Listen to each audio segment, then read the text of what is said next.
7:18 right now, and exactly 2 weeks after a 9/11 hero, Luis Alvarez, was laid to rest, the Senate blocked the extension of the 9/11 victims' compensation bill, saying it had just too big a price tag. We have a $22 trillion debt.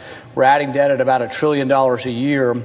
And therefore, any new spending that we are approaching, any new program that's going to have the longevity of 70, 80 years should be offset by cutting spending that's less valuable. Less valuable. This morning, we're joined by two first responders, Rob Serra and Kenny Specht, for their reaction to this setback. You know, gentlemen, you were here on the couch a few weeks ago, and I thought the next time we'd be talking to you, there would be good news out of all of this. You heard Rand Paul right there on the floor. He then tried to clear up what he was saying with a tweet. So let's take a look at that tweet right here, saying not blocking the 9/11 bill, simply asking for a vote on an amendment to offset the cost. But he used the word less valuable. Kenny, let's start with you. Did you feel like he was talking directly to you, saying you're less valuable? Let's talk about an offset that he tweets about. He didn't ask for an offset when he voted for the tax cuts, corporate tax cuts, $1.5 trillion over 10 years. He knew when he took that vote that there was no offset for it. All of a sudden, he wants to talk about an offset when it comes to this particular bill. He's absolutely using this community as an example to be fiscally responsible. When he wasn't fiscally responsible for his vote with the tax cuts, when that wasn't scored, we told him, we knew before the CBO scored this, how much it was going to cost. We came in at $8 to $10 billion. So this was no surprise to him. What he pulled yesterday was a joke. So this is still going to go to a vote, Rob. Do you feel like this is going to pass? You guys met with Mitch McConnell. He has Luis Alvarez's badge in his hand. Do you think this will still pass? Sure. We have 73 co-sponsors. I mean, they can only block us for so long. So why block it now? Why block it if it's going to pass inevitably? Because he's a Tea Party Republican who has to go out and plant his flag somewhere. Let's talk about where he plants his flag. Let's talk about Mike Lee also. Mike Lee's a liar. We went to Mike Lee's office, and Mike Lee said that he wasn't going to support this, but he wasn't going to stand in the way.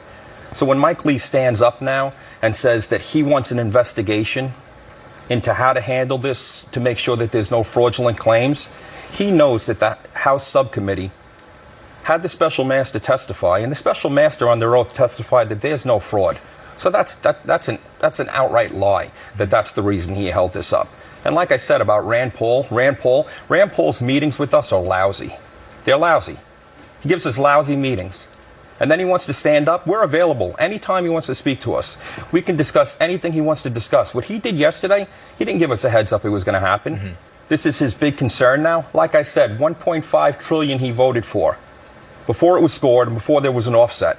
Now he wants to say that he wants an offset for this one. But Mitch McConnell said he would bring this to the floor. Are you still confident after your meetings with him, he has the badge of Luis Alvarez, that he will follow through on his promise? Well, he specifically said he'd bring the bill that the House gave him to the floor, not an amended bill that Senator Lee is proposing. So, yeah, we're pretty confident that he's going to hold his word.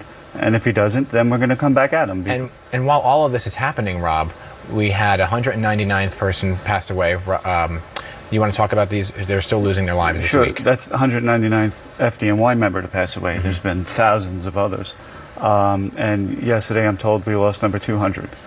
We have several members in hospice right now not doing well. And I'm just talking about the FDNY, not the other organizations. So it's pretty dire. You know, as Rand Paul was grandstanding in the Senate, one of our brothers was dying. You know, and we can't stand for that. And he's going to tweet out about the cost.